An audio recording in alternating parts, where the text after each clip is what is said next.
Hello students, welcome to ढाल sir classes. हम लोग टारगेट पर्सन कंटिन्यू करने के बाद आर के मटन को शुरू किए थे। सो प्रीवियस लेक्चर में हम लोग functionalism and middle range theory उसको डिस्कस किए थे। So today will discuss another important concept given by Merton is functional alternatives and reference group। और फंक्शनल अल्टरनेटिव्स को हिंदी में आप लोग कह सकते हैं प्रकार्य विकल्प या प्रकार्यात्मक विकल्प, और रेफरेंस ग्रुप को आप कह सकते हो संदर्भ समूह। सो आज हम लोग ये दो कंसेप्ट को डिस्कस करेंगे जो मॉर्टन ने दिया है। फंक्शनल अल्टरनेटिव्स है क्या? बेसिकली जब मॉर्टन को आप पढ़ेंगे तो मॉर्टन कहते हैं किसी भी इंस्टीट्यूशन की जो फंक्शंस है, मान लीजिए family, marriage, kinship, caste, religion, और ये सारे इंस्टीट्यूशन के साथ जुड़ा हुआ फंक्शंस। लेकिन कभी कभी आपको लगेगा जो फंक्शंस मैरिज या फैमिली से जुड़ा हुआ, उसकी फंक्शन एक लार्जर सोशल स्ट्रक्चर को भी रिलेट करता है या बताता है। So it is not simply one function of one institution is attached to that and it is only associated with that institution, but other institutions are also reflected through that function। तो मैं दोबारा आपको बता रहा हूँ, किसी भी सामाजिक संरचना की जो प्रकारवाद बात हम करते हैं मॉर्टन के एस्पेक्ट से, एक पर्टिकुलर इंस्टीट्यूशन की जो उसकी प्रकार है या फंक्शन है, वो उसी से नहीं जुड़ा होता है, एक लार्जर स्ट्रक्चर सोसाइटी को भी एक्सप्रेस करता है। इसका मतलब अगर हम न्यूक्लियर फैमिली की बात करते हैं, the functions attached to the nuclear family, it is not simply about family, but it is the functions attached to or part of the larger aspect of the society as a whole। तो पूरी समाज को बताता है जब आप nuclear family के functions को बताते हो, ना कि खाली फंक्शन सिर्फ उस परिवार का है, बट इससे जुड़ा हुआ बातें जो पूरी समाज की बातों को भी एक्सप्रेस करता है। So that means there are functions attached to the institutions, not necessarily only fixed or particular that institution, but it has a relationship with the larger aspect of society। तो ये फंक्शन सिर्फ ना एक unit की बात कर रहा है, रादर एक लार्जर यूनिटी की भी बात कर रहा है। Why it is so? क्योंकि फंक्शन जब हम डिस्कस किए थे इवन टलकट पार्सन के समय में, फिर मॉर्टन के शुरुआत में, जो किसी भी स्ट्रक्चर अगर सरवाइव करता है, it is because of the functions. तो जितने भी प्रकारवादी विचारधारा रखने वाले समाजशास्त्री, वो कहते हैं सोसाइटी या institution survive because of its functions. तो अगर उसका कोई प्रकार्य या कोई फंक्शंस ना हो तो ये सरवाइव नहीं होती है। एक फंक्शनलिस्ट अपने विचारधारा को इस तरह एक अभिव्यक्त करता है। मॉर्टन भी इस बात को एक्सेप्ट करते हैं, बट मॉर्टन सेम टाइम जब ये कहते हैं ना कि उसी स्ट्रक्चर उसी इंस्टीट्यूशन का सरवाइव की बात करता है, but it also the larger range of other institutions. तो इसका मतलब शुरुआत में जो फंक्शनलिस्ट पर्सपेक्टिव था, उस बात पे हमें यह समझ में आया कि किसी भी सोशल इंस्टीट्यूशन उसकी फंक्शन ही उसके जिम्मेदार रोल निभाता है उसको सरवाइव करना। मॉर्टन उस बात को एग्री तो करते हैं, बट थोड़ा सा आगे और सोचते हैं क्या, जो उससे जुड़ा हुआ फंक्शंस एक लार्जर समाज की जरूरत को या परफॉर्मेंस को या टास्क को भी फुलफिल करता है। So that means Merton gives a better dimension to understand the functionalist aspect, that how the functions attached to institutions or any social structure, it has a relationship with the larger society beyond that particular institutions। तो इसका मतलब, जैसे for example, I am a teacher in an university, so my role is to teach in my to my students। This is the function of a teacher of an institution। But मेरे पढ़ा हुआ students अगर कोई bureaucrats बनता है या कोई political leader बनता है तो एक लार्जर गोल को अचीव करता है.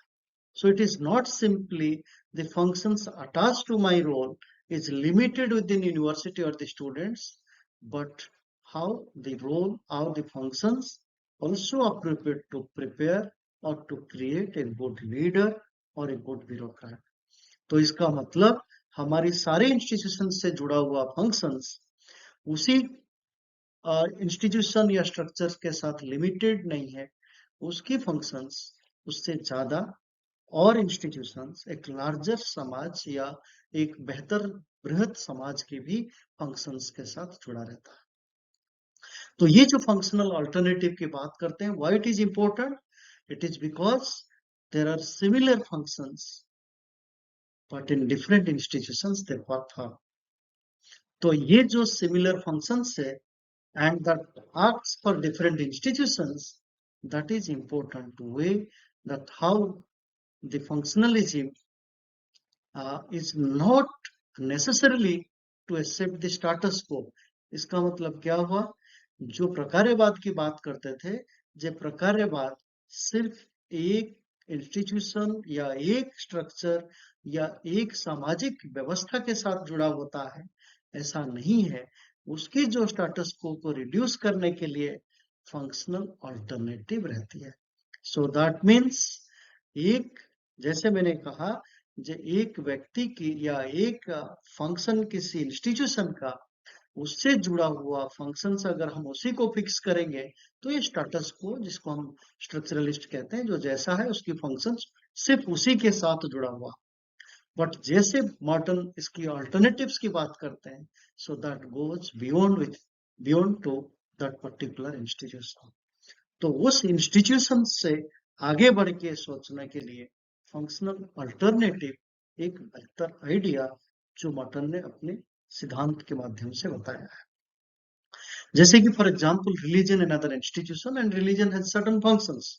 हम लोग सभी को पता है जो धर्म का क्या प्रकारवाद के परिप्रेक्ष्य में देखा जाए, ये कैसे हमारी मोरल्स को एकत्रित करता है, लोगों को एक बांध के रखता है, एक इंटीग्रेट करता है, रिलीजन के साथ जितने भी जुड़ा हुआ फंक्शंस.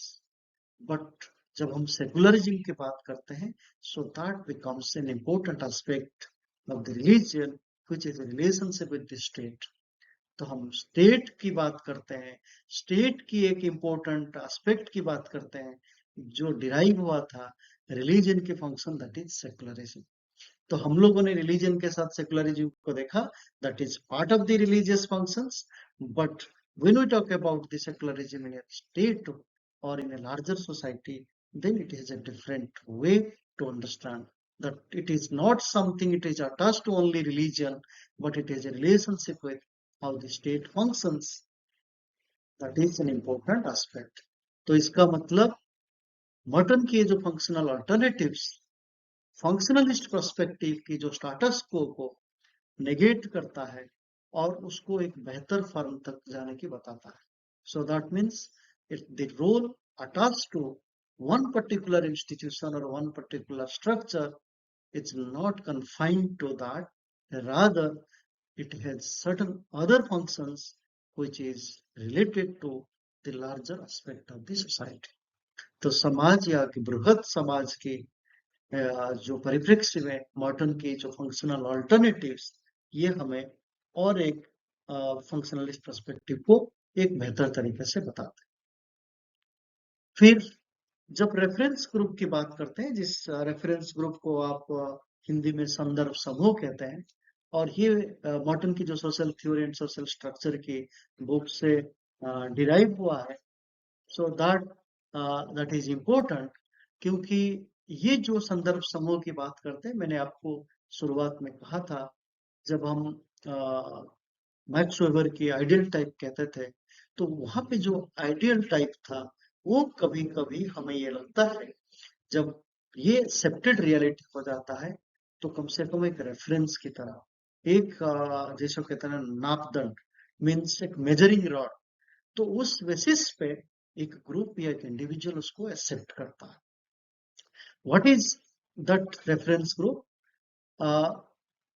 आप जब आप किसी की इंडिविजुअल का या किसी ग्रुप की जो अचीवमेंट्स या रोल परफॉर्मेंस या उनकी एम्बिशंस एस्पिरेशन से जुड़े हुए बात को बताते हैं, so that means you are referring to any other group और एनी अदर इंडिविजुअल।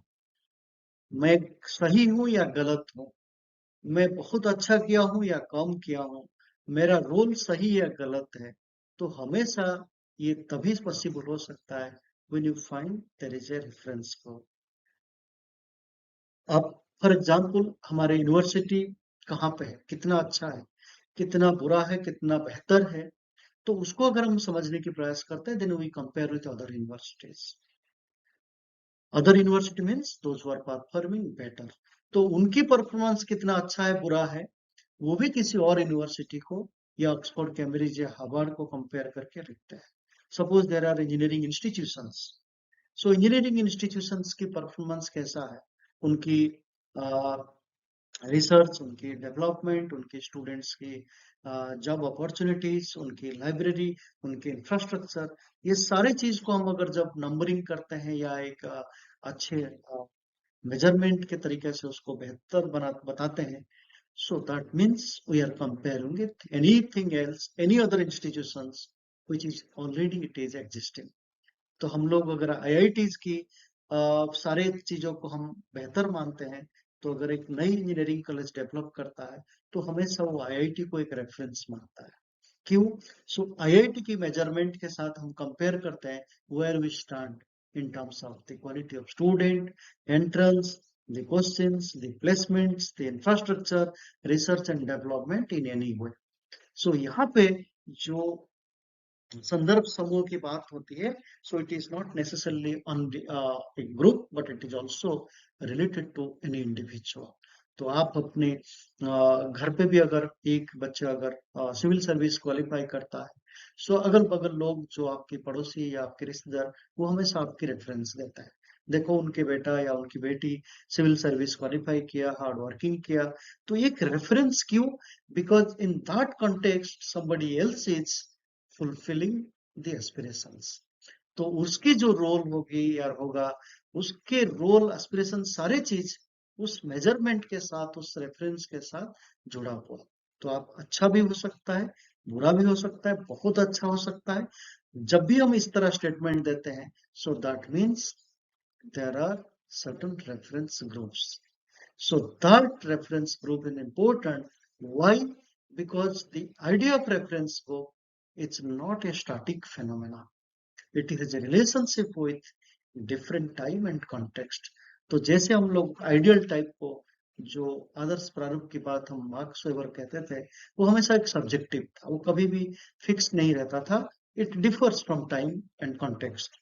यहाँ पे भी रेफरेंस ग्रुप, तो आपकी रेफरेंस जब आपकी अर्ली स्टेज में या आपकी प्राइमरी एजुकेशन के समय में जिसको आपने रेफरेंस माना था, जब आप हायर एजुकेशन आए, तो हो सकता है उस बेसिस पे उसकी रेफरेंस चेंज हो जाता है, क्योंकि time and space both are giving an important aspect to understand your role, your performance, your aspirations and your achievements. तो यहाँ पे रेफरेंस ग्रुप, अचीवमेंट, ये सारे चीज के साथ इसलिए इम्पोर्टेंट है क्योंकि हमारी या किसी भी ग्रुप की जो भी चीजों के बारे में आप आकलन करते हो या इवेलुएट करते हो, ये कहीं ना कहीं और किसी चीजों से और किसी ग्रुप से या और किसी व्यक्ति से प्रभावित है। So there are different political groups, political ideologies, there are different voting behaviors, but whenever we understand that why in one state certain criteria voting behavior is there and in other state something different, because they're in different time and space, the reference has been changed। फिर जब हम relative deprivation की बात करते हैं, relative deprivation आप लोग सुना होगा, जे ये एक इम्पोर्टेंट कंसेप्ट है जो आप हमेशा एक कंपैरेटिव एस्पेक्ट में, means if you understood the reference group, then you find what is that relative deprivations. ये जो कंसेप्ट है, आपने अगर कहीं पे भी शॉर्ट क्वेश्चन आता है तो आपको पता होगा बर्डविन और स्टफर की ये टर्म है, जो कंसेप्ट दिया गया है। बट मॉर्टन उस चीजों को लेके कैसे अपनी जो बुक से उन्होंने अमेरिकन सोल्जर के ऊपर लिखा है, 1949 में पब्लिश किया था। What is that idea? जब आपने रेफरेंस ग्रुप बनाया है, तो वहां पे आपने किसी और सोल्जर को या अमेरिकन सोल्जर किसी और सोल्जर को देख के अपनी पोजीशन से अपनी परफॉर्मेंस को इवैल्यूएट करते हैं। तो यहाँ पे इवैल्यूएशन जब आप कंपेयर करते हो, then you find there are also differences. For example, there are uh, army personnels, unmarried army personnel, and the married army personnels. Army is common both, but the status attached to that individual, married and unmarried, that also uh, gives a different feelings of comparisons. That when somebody says that, जैसे मैं आपको example दूंगा, जे आपको जो preference मिलता है because you are single और bachelor, and किसी चीज में उसी दूसरे ग्रुप को उसको प्रायोरिटी मिलती है, then you find there is a relative deprivations. Why? जैसे मैंने आपको एग्जांपल दिया, जे जो अनमेरिड आर्मी पर्सनल थे, उनकी जो सेक्रीफाइस करना अपनी लाइफ को और अपने टाइम को, इनकी जो कंट्रीब्यूशंस है as a soldier, which is more demanding in our society compared to the married. ये अमेरिकन कॉन्टेक्स्ट में भी मॉडर्न ये बात को प्रूव करना चाहते हैं, that how the American army, one group is unmarried, another group is married. तो ये दोनों ग्रुप में जब कंपेयर होती है, then greater sacrifice is demanded from the unmarried. Why? Because their position as a single, not attached to the family or marital life, so that is a different conditions, and that explains that there is a difference in terms of the sacrifice. तो ये relative डेप्रिवेशंस, और relative डेप्रिवेशंस को आप poverty की conditions में देख सकते हैं। जैसे हम लोग कहते हैं, suppose somebody is working in a organization and earning 2 lakhs per month, but जैसे वो कंपेयर करता है किसी सेलिब्रिटी के साथ, बड़े स्पोर्ट्स स्टार, फिल्म स्टार के साथ, देन कहता है हमारे पास कुछ भी नहीं है। Similarly somebody else who is poor, who is searching for a job, जब उस व्यक्ति को कहता है ये 1 लाख कमा रहा है, बहुत ज्यादा है, क्योंकि who is comparing, who doesn't have a single earning, then that's the relative poverty. So गरीबी simply आप कहाँ पे कितना कमा रहे हो, that is not important. It is also important when you compare somebody else who is in a higher level and somebody else is in a lower level. तो ये जो रिलेटिव डेप्रिवेशंस की बात मॉर्टन कहते हैं, in the sense of that how the role performance is important and the evaluate.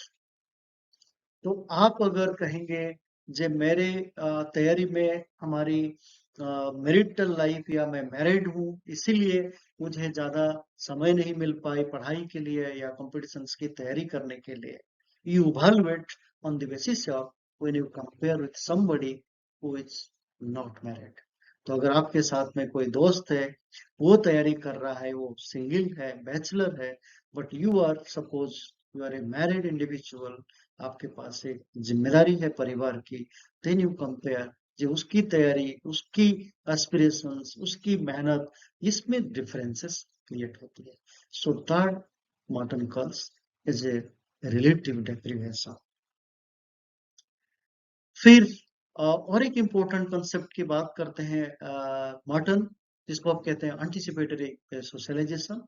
और ये anticipatory socialisation, आपको सोशलाइजेशन की जब आप समाजीकरण पढ़ते हो, वेदर यू रीड कूले और मीट, तो वहां पे एक सोशलाइजेशन टर्म में हम लोग पढ़ते हैं। बट मॉर्टन की ये जो concept anticipatory socialization, it has relationship with your role and performance. जैसे हम एंटीसिपेटरी सोशलाइजेशन को हम रिलेट करते हैं जे किसी लड़की को शादी से पहले सारे उसकी चीजों को सिखाया जाता है जो शादी के बाद उसको करना है with specific to our society. हमारे समाज में एक लड़की को खाना पकाने के सिखाते हैं या कैसे घर चलाना या घर को मैनेज करना या जो भी चीजें उसकी जरूरत है तो उसको पहले से शादी से पहले, और ये भी फिक्स नहीं उसकी शादी होगी कि नहीं, कब होगी, करेगी कि नहीं, ये सारे चीज को भी ना जानते हुए फिर भी we put into the socialization process. That means you are preparing to get a role which is yet to come. तो आप जो रोल निभाने के लिए जा रहे हो वो आगे बाकी है, फिर भी आप पहले से अपने आप को तैयारी कर रहे हो बिकॉज आपकी जो एडजस्टमेंट की जो इश्यूज हो सकता था वो कम हो जाएगा। क्योंकि अगर आप इंस्टेंटली डायरेक्ट जाके उस नए परिवेश में, नई स्थिति में अपने आप को फिट कराओगे, so the adjustment would be a challenge for you. But once you have that anticipatory socialization, जो पहले से आपने अपने आप को कुछ सिखा लिया before going to that stage, then it is positive for your adjustment. So that you feel that you are part of the systems. आज इतने कंसेप्ट, फिर नेक्स्ट लेक्चर कंटिन्यू करेंगे मर्टन के। Thank you for watching Dhalsar classes. Thank you.